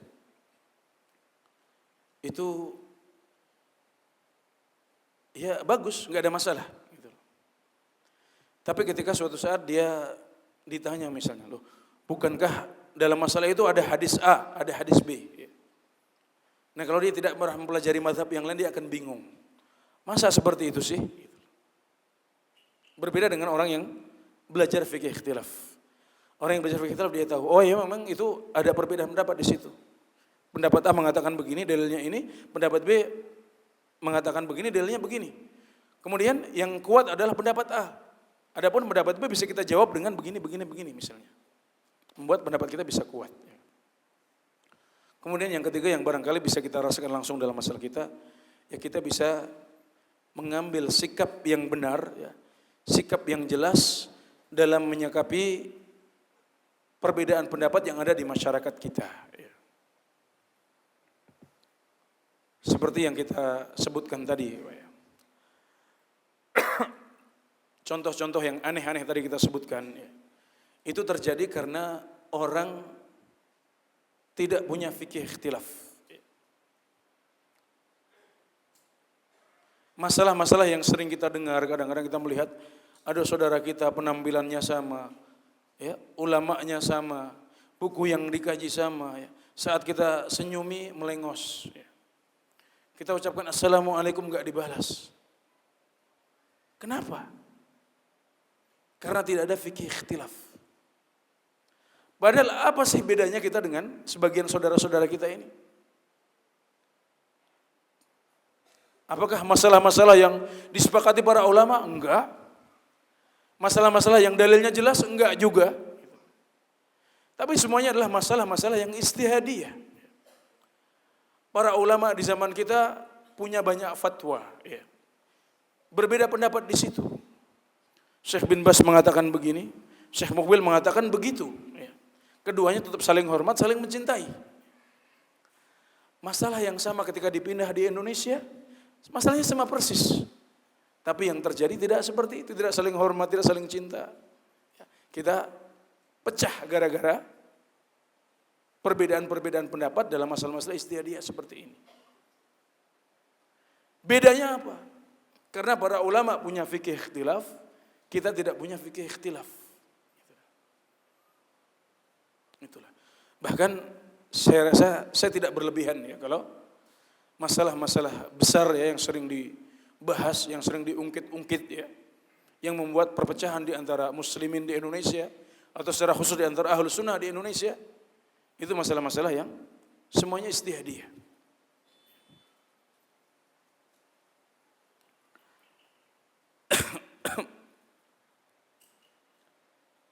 Ya, saya akhiri dengan sebuah pembahasan ringan, karena kita sudah membahas tentang khilaf dan ikhtilaf. Ya. Saya tambahi dengan satu permasalahan yang mungkin kita banyak yang masih bingung, ya. Dan juga banyak masyarakat awam yang bertanya, yaitu seputar tamadhub. Tamadhub atau bermadhab. Itu hukumnya apa sih? Tamadhub itu berasal dari kata-kata tamadhaba ya tamadhabu. Ini istilah baru, mungkin kalau di buku-buku lama enggak ada. Tapi di buku-buku kontemporer kadang-kadang ditulis istilahnya at-tamadhub.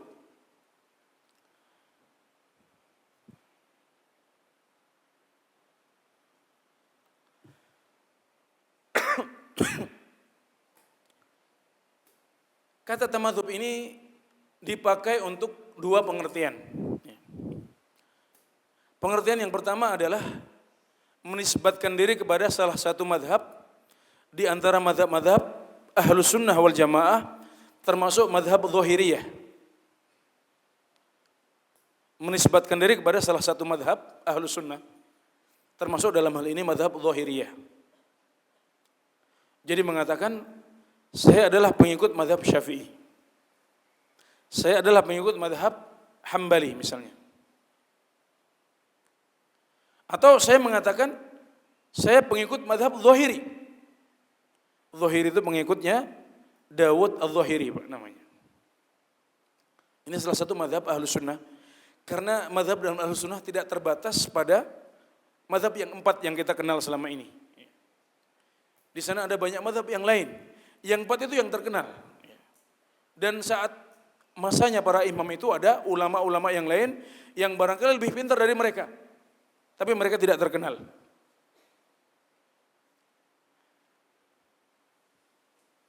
Jadi pengertian pertama dari bermadhab adalah menisbatkan diri kepada salah satu madhab Ahlus Sunnah, termasuk madhab Zahiriyah. Lawannya, anonimnya adalah Al-Madhabiyah. Al-Madhabiyah adalah tidak menisbatkan diri kepada salah satu madhab di antara madhab Ahlus Sunnah tadi itu. Jadi saya mengatakan, saya Muslim, saya Muhammadi, saya pengikut Muhammad saja. Saya enggak ikut Syafi'i, enggak ikut Maliki juga, Hanafi juga enggak, Hambali juga enggak, terus Zahiri juga enggak misalnya. Ini namanya Al-Madhabiyah dengan pengertian yang pertama.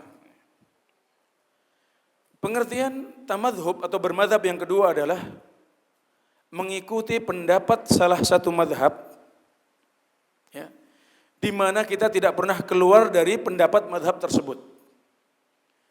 Jadi dalam semua masalah kita ikuti madhab tersebut. Dari A sampai Z ikut mazhab Syafi'i misalnya. Dari sejak kitabus shalah, kitabus siyam, dalam masalah zakat, masalah haji, masalah jual beli, semuanya pokoknya mazhab Syafi'i. Enggak pernah keluar dari pendapat Imam Syafi'i, meskipun barangkali ada sebagian pendapat beliau yang bertentangan dengan dalil yang jelas misalnya.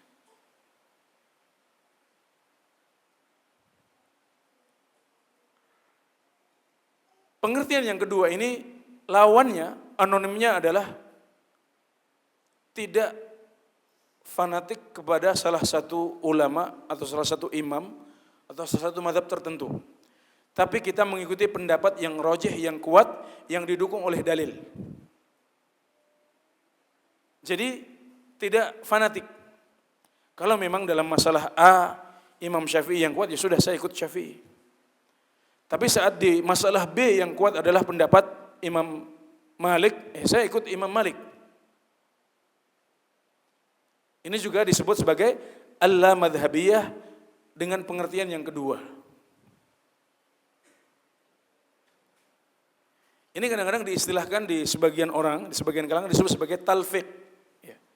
Talfiq, jadi tidak ikut mazhab tertentu tapi mengambil yang rajih, yang kuat, yang sesuai dengan dalil, lintas mazhab.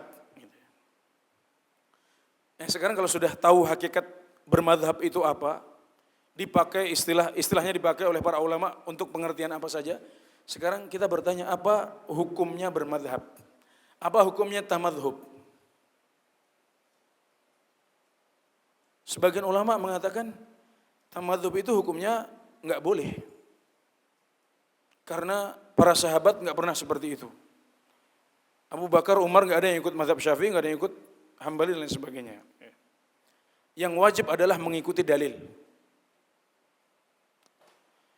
Sebagian lagi mengatakan bermazhab itu wajib.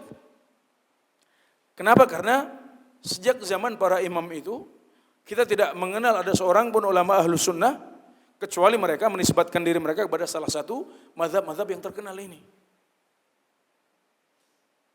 Dan semuanya salah, tidak tepat. Yang benar adalah kita perinci permasalahan ini. Kita katakan, kalau yang dimaksud dengan bermazhab adalah menisbatkan diri kepada salah satu mazhab-mazhab tadi, maka itu hukumnya boleh dan tidak wajib. Adapun kalau yang dimaksud dengan bermazhab adalah fanatik, mengikuti sebuah mazhab tanpa pernah keluar dari pendapat mazhab tersebut meskipun menyelisih hadis atau ayat, maka ini hukumnya haram, enggak boleh. Itu yang disebut sebagai ta'assub madhabi atau fanatik madhab dalam kitab-kitab para ulama. Itu yang dicela. Sekali lagi, kalau yang dimaksud dengan tamadhub adalah sekedar menisbatkan diri kepada salah satu madhab, maka itu hukumnya boleh dan tidak wajib. Jadi bukan suatu aib kalau saya mengatakan saya adalah Syafi'i, saya pengikut mazhab Syafi'i. Sebagaimana tidak aib juga, tidak tercela juga kalau saya mengatakan saya enggak ikut mazhab apapun. Kenapa? Karena hukumnya boleh, enggak wajib. Enggak ada kata tercela di sini. Adapun kalau yang dimaksud dengan tamadhub atau bermadhab adalah ta'assub madhabi, mengikuti sebuah madhab, enggak pernah keluar dari madhab itu, meskipun menyelisih ayat dan hadis, maka ini hukumnya adalah haram, jelas. Jadi ini jawabannya kita perinci seperti itu dan enak. Kalau kita mengetahui hakikatnya, kita berikan masing-masing hakikatnya hukum yang sesuai. Ini adil dan proporsional. Kenapa? Karena tidak ada seorang pun di antara ulama yang kita kenal yang pernah hidup di atas muka bumi dalam sejarah Islam yang maksum dari kesalahan. Bahkan semua imam ini, semua ulama ini mewasiatkan kepada para pengikut mereka untuk jangan sampai ta'assub. Imam Syafi'i rahimahullah ta'ala mengatakan, barang siapa yang sudah jelas baginya suatu hadis, suatu sunnah, maka dia tidak boleh menyelisihinya untuk mengikuti pendapat ulama siapapun ulama itu. Imam Malik rahimahullah ta'ala mengatakan, semua orang kullun yu'khadhu min qawli wa yurad illa sahib hadzal qabr. Semua orang itu bisa diambil pendapatnya dan bisa juga ditolak kecuali pemilik kuburan ini. Sambil menunjuk kepada kuburan siapa? Rasulullah sallallahu alaihi wasallam di dekat Masjid Nabawi sana.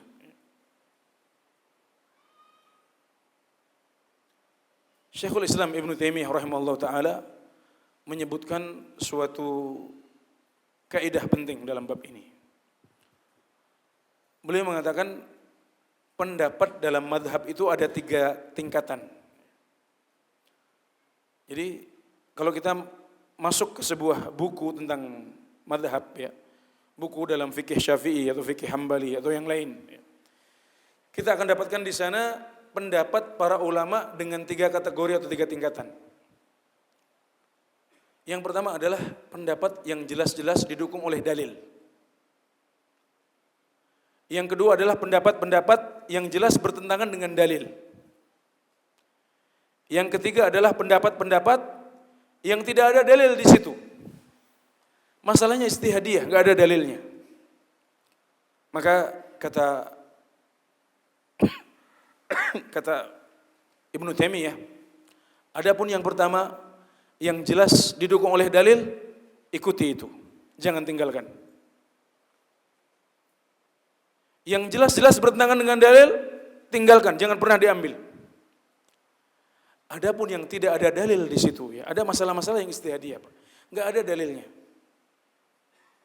Ini disebut masail ijtihadiyah, masalah ijtihadiyah. Kata beliau, kalau engkau suka, berfatwalah dengan yang ada di madhab. Kalau engkau tidak suka, engkau bisa berfatwa dari yang di luar madhab. Berfatwa dari madhab yang lain, silakan. Ini sikap ini juga enak sekali, indah sekali. Karena kalau kita nanti sudah masuk ke buku-buku fikih, kita kadang-kadang akan bingung, ini sebaiknya gimana kita bersikap.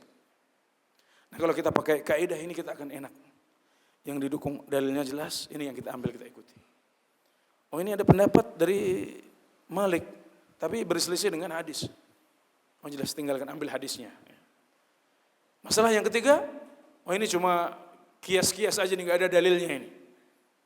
Nah di sini kita longgar di sini. Kalau kita suka, kita boleh berfatwa menjawab pertanyaan mad'u kita, para murid-murid kita dengan apa yang ada di madhab kita. Kalau kita kurang puas, nggak tenang, bisa kita ambil dari madhab yang lain. Karena ini longgar di sini. Dan Syekh Sulaiman Ruhaili hafizahullah ta'ala mengatakan, saya telah merenung tentang hal ini. Saya telah merenungi hal ini. Itu masalah seputar para imam dan para madhab ini. Para imam dan madhab ini. Kemudian saya menemukan sesuatu yang agung. Beliau mengatakan, masing-masing dari keempat imam ini, Abu Hanifah, Malik, Syafi'i dan Ahmad, semuanya Allah berikan kelebihan dalam ilmu Al-Quran. Semuanya paham Quran. Semuanya punya ilmu yang dalam Al-Quran. Kemudian Allah Subhanahu wa taala berikan keistimewaan untuk Imam Malik dan Imam Ahmad dalam ilmu hadis, ilmu sunnah. Dan Allah Subhanahu wa taala memberikan Syafi'i kelebihan dalam bahasa Arab dan usul fiqh. Allah Subhanahu wa taala berikan kelebihan dan keistimewaan kepada Abu Hanifah dalam masalah qiyas dan logika. Jadi mereka punya ilmu yang mereka miliki bersama, kemudian masing-masing dari mereka memiliki keistimewaan.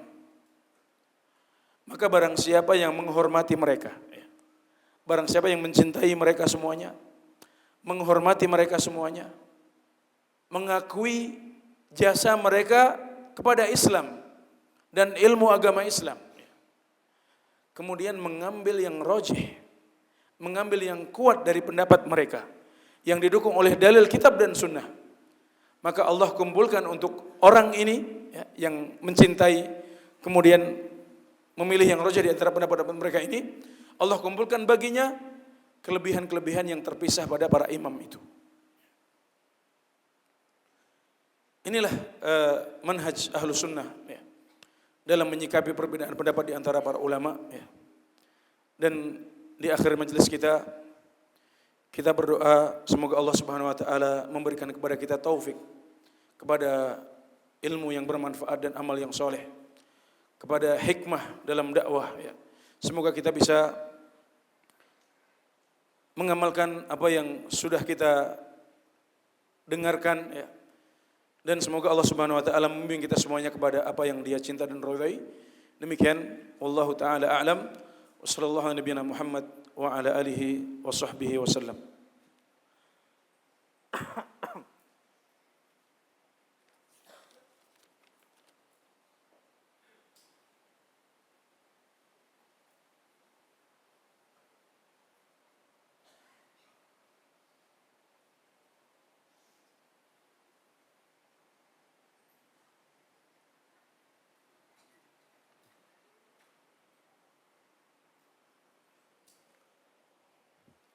Ya, ada pertanyaan yang sudah sampai di meja saya. Ya. Yang pertama, bagaimana sikap kita terhadap istihad para dai Ahlus Sunnah, khususnya kemarin saat terjadi perbedaan dalam menentukan sholat Idul Adha. Sebab kemarin ada jeda 1 hari, sholat Id, bab ikut pemerintah. Tapi ini jawabannya saya kembalikan kepada antum semuanya sekarang. Sudah tahu kaidahnya kan? Ya sekarang kita coba terapkan kaidah tadi untuk menjawab pertanyaan ini. Pertanyaan pertama, para ustadz tersebut apakah mereka fanatik, ingin memenangkan pendapat mereka sendiri, atau mereka ingin mencari kebenaran dalam masalah itu? Jawabannya husnudzon, insyaallah semuanya ingin sampai kepada kebenaran dalam masalah tersebut. Baik. Pertanyaan kedua, adakah ijma ulama dalam masalah ini? Apakah para ulama sudah sepakat dalam masalah ini? Jawabannya, enggak ada ijma di antara para ulama dalam masalah ini. Pertanyaan ketiga, adakah dalil yang sahih ya, jelas, gamblang seputar masalah ini dan sudah sampai kepada semua ulama, semua ustadz kita yang berselisih, berbeda pendapat? Jawabannya enggak ada juga. Jadi ini adalah khilaf yang mu'tabar ya. Ini adalah khilaf yang boleh, khilaf yang tidak tercela dan tidak pantas bagi Ahlus Sunnah untuk membangun perpecahan di atas perbedaan pendapat ini ya. Kita mengetahui bukan cuma ustadz-ustadz kita yang berselisih, tapi para ulama juga berselisih dalam masalah ini. Masing-masing dari kita mungkin cenderung pada satu pendapat, ya, tapi ini tidak lepas dari masalah khilafiyah. Ini masalah ijtihadiyah, ya. Maka kita harus saling menghormati dalam masalah ini. Kalaupun kita mengambil salah satu di antara dua pendapat itu, maka ikutilah pendapat tersebut karena lebih didukung oleh dalil yang kuat menurut kita. Kemudian hormati pendapat yang kedua dan tidak usah berpecah belah. Tidak usah berpecah belah. Dan tentunya kita mengetahui bahwasanya perbedaan pendapat dalam masalah Idul Adha lebih dalam, lebih pelik daripada perbedaan pendapat dalam masalah masuknya Idul Fitri.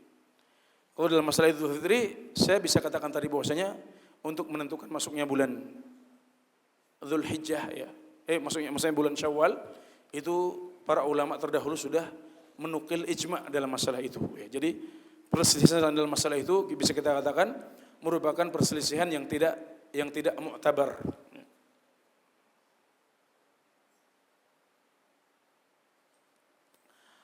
Apakah ikhtilaf bisa terjadi selain pada permasalahan fikih? Iya. Perbedaan pendapat juga terjadi dalam sebagian masalah akidah, tapi tidak banyak. Karenanya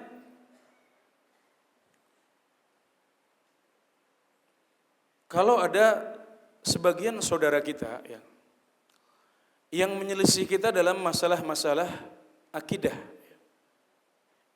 yang ijtihadiyah ya, yang ada khilaf di situ. Maka kita tidak mengeluarkan saudara kita dari lingkaran Ahlus Sunnah wal Jamaah.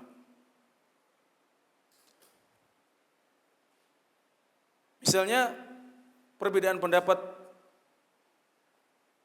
di antara para ulama tentang masalah surah ya, hadis surah Nabi Adam.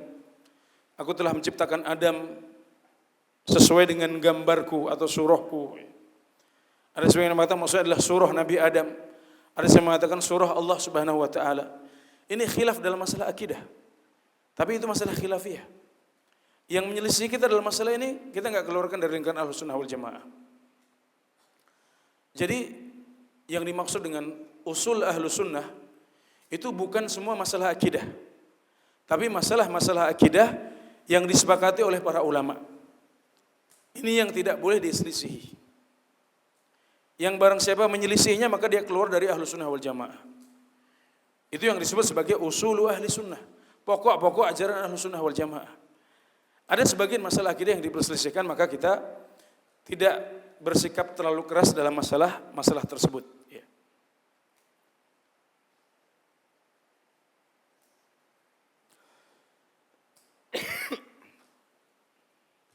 Ya. Bagaimana jika ada ulama atau ustadz yang saling beda pendapat dalam ikhtilaf yang tercela, ya. Ingin benar sendiri, ya, menjelekkan ustadz yang lain dan sebagainya. Ya, kalau perbedaan pendapatnya adalah perbedaan pendapat yang tercela, ya, kita kembali ke kaidah tadi. Kalau tercela berarti apa? Itu dosa, itu maksiat. Ya. Maka di situ kita harus berusaha untuk menghilangkannya. Berusaha menghilangkan maksiat tersebut, amar ma'ruf nahi mungkar. Kita nasihati orang yang menyelisih kita. Jangan selisih ijma'. Jangan selisih dalil yang jelas, mampu kita tentunya. Dan kalau pemerintah bisa turun tangan ya dalam menyelesaikan masalah-masalah seperti ini, ya, masalah-masalah yang ijma' tapi kok diselisih, itu lebih bagus lagi. Ya. Tapi kalau pemerintah tidak turun tangan, maka kewajiban kita adalah menasihati dengan mulut kita, dengan lisan kita. Ya. Merubah dengan tangan itu kewajiban pemerintah. Adapun kalau khilafnya adalah khilaf yang boleh, ya, yang mu'tabar, ya jadi khilafnya mu'tabar tapi kok saling mencela. Yang berarti kita harus ingatkan ustadznya. Ustadz, khilaf ini kan khilafnya mu'tabar. Kan para ulama juga berselisih di sini. Kenapa ustadz mencela ustadz sedemikian rupa? Kenapa ustadz mencela ustadz fulan sedemikian keras? Atau mungkin menghukumnya dengan bid'ah, mengeluarkannya dari ahlu sunnah. Padahal Anda berdua berselisih dalam masalah yang ijtihadiyah. Ya Ustadz juga kadang-kadang khilaf ya, kita ingatkan. Ustadz ini adalah, bukannya ini masalah ijtihadiyah Ustadz ya. Dan bukannya masalah ijtihadiyah itu agak longgar dan tidak boleh menimbulkan perpecahan. Nah tadi barangkali kaidah tadi bisa kita sampaikan kepada Ustadz yang kita kenal. InsyaAllah akan selesai masalahnya.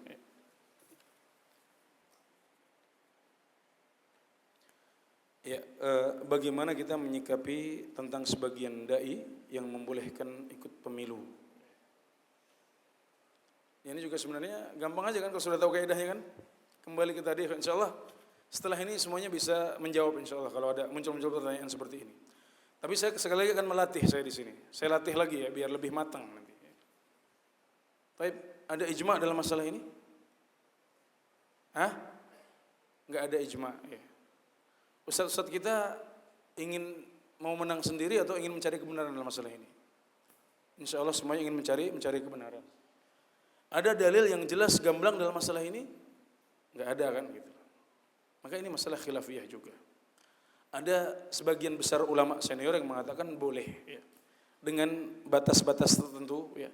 Dengan syarat-syarat tertentu boleh kata mereka. Maka sudah enggak usah terlalu sibuk ya. Ambil suara, coblos, keluar, terus kembali dakwah lagi. Hanya sekedar irtikabu akhafidz dzararain. Bukan mendukung demokrasi. Tapi kita dihadapkan pada dua pilihan yang sama-sama pahit. Tapi yang satu lebih ringan pahitnya daripada yang lain. Maka di sini berlaku kaidah irtikabu akhafidz dhararain. Ya, sudah kita tanpa menyibukkan diri, ya, 5 menit masuk TPS, coblos, keluar beres, kita kembali dakwah, kembali kepada kegiatan kita sehari-hari. Ya. Bukan mendukung pemilu. Ada sedikit ulama, ya, sebagian kecil ulama mengatakan tidak. Ya. Saya ketika berbicara ulama di dalam jawaban ini maksudnya adalah para ulama yang kita kenal di sana, ya, di negeri para ulama sana, ya. Adapun peta perbedaan pendapat di antara para asatidz kita dan mereka juga ulama, ya, itu mungkin tidak seperti yang saya gambarkan tadi. Adapun di tingkat para ulama kibar, maka saya tidak berlebihan kalau mengatakan mayoritas mengatakan boleh, ya. Ada sebagian kecil mengatakan tidak boleh. Ini masalah ijtihadiyah, masing-masing punya dalil, ya. Para ulama juga saling mencintai di antara mereka, ya. Namun kalau kita akhirnya memilih satu di antara dua pendapat itu, maka jangan lupa untuk menghormati pendapat yang lain. Ya.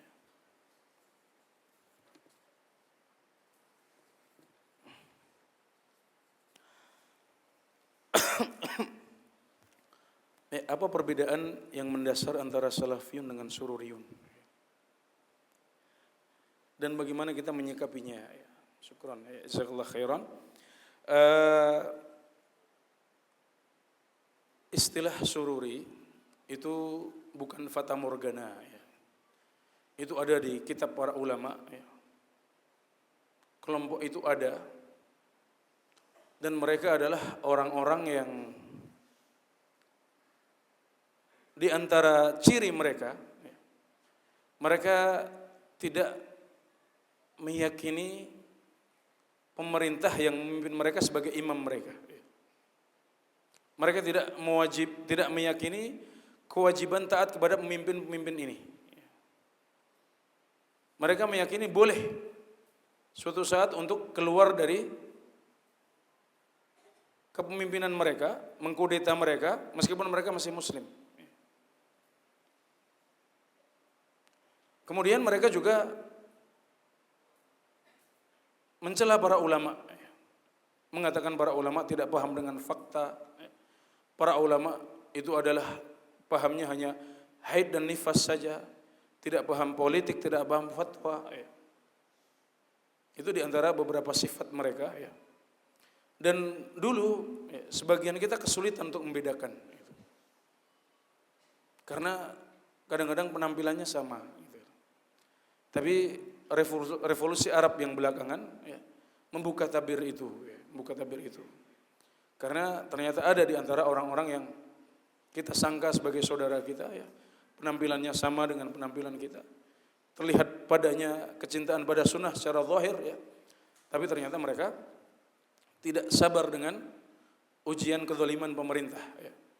Maka saat terjadi revolusi Arab di berbagai negara, ya, banyak di antara mereka yang selama ini tidak diketahui statusnya seperti apa, ternyata mereka adalah menjadi orang-orang yang berada di garda depan dalam menurunkan pemerintah yang mereka anggap zalim.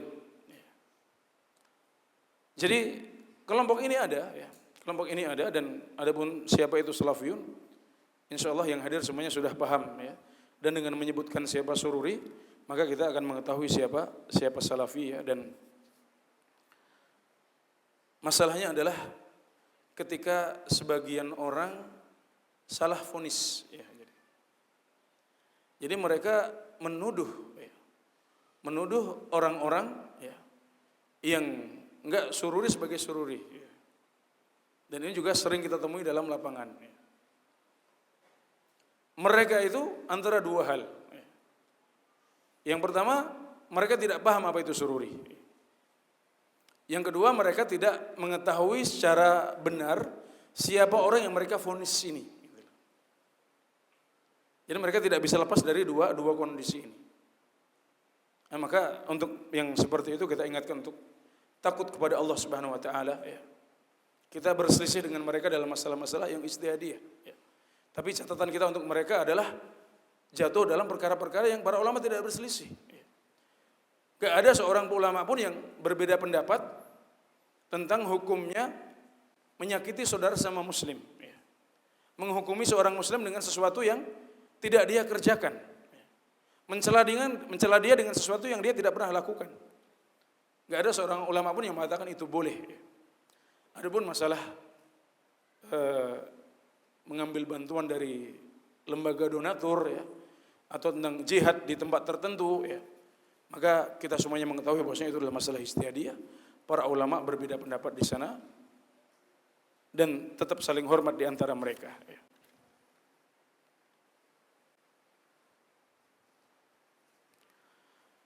Ya, selanjutnya untuk kami para penuntut ilmu, apakah kitab yang mengumpulkan masalah-masalah ijma?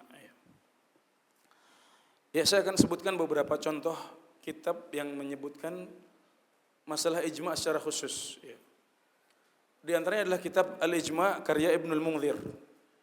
Ini salah satu ulama mazhab Syafi'i. Kemudian Maratibul Ijma karya Ibnu Hazm Al-Zahiri. Kemudian ijma juga sering dibahas oleh Ibnu Rushd dalam Bidayatul Mujtahid wa Nihayatul Muqtasid. Sebelum membahas khilaf, biasanya beliau menyebutkan ijma dulu. Jadi biar yang baca buku itu enak gitu. Biar enggak ngelantur ke sana kemari, beliau fokuskan dulu pembahasan. Misalnya begini, mengatakan para ulama berselisih pendapat bahwasanya mencuci kedua tangan itu wajib. Itu sepakat semuanya ijma.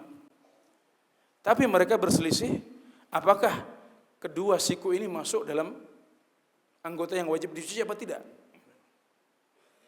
Nah, ini biasanya seperti itu. Ibnu Rushd memulai pembahasan dengan cara seperti itu. Juga buku-buku yang menulis khilaf ali, khilaf bainal madzahib, khilaf di antara mazhab juga biasanya memulai pembahasan dengan ijma. Jadi misalnya Al-Mughni karya Ibnu Qudamah, Al-Majmu' karya Imam Nawawi juga membahas fikih dengan metode yang serupa.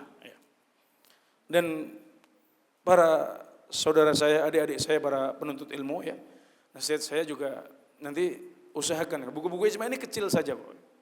Ijma Ibnu Munzir itu cuma satu jilid begini kecil, tipis. Maratibul Ijma juga enggak banyak. Juga Ibnu Munzir punya kitab yang lain namanya Al-Isyraf.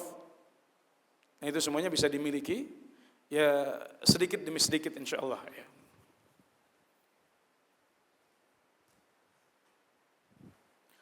Ya, ikhtilaf dalam sifat sholat apakah termasuk ikhtilaf yang boleh atau ikhtilaf yang tidak boleh?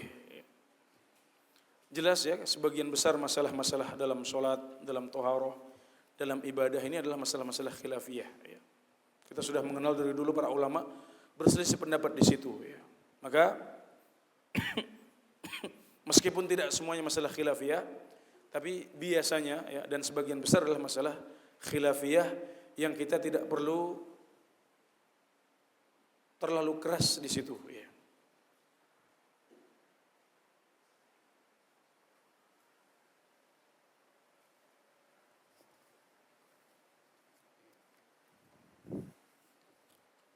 Barangkali ini yang bisa saya sampaikan dan ini juga pertanyaan-pertanyaan yang bisa saya jawab pada kesempatan kali ini.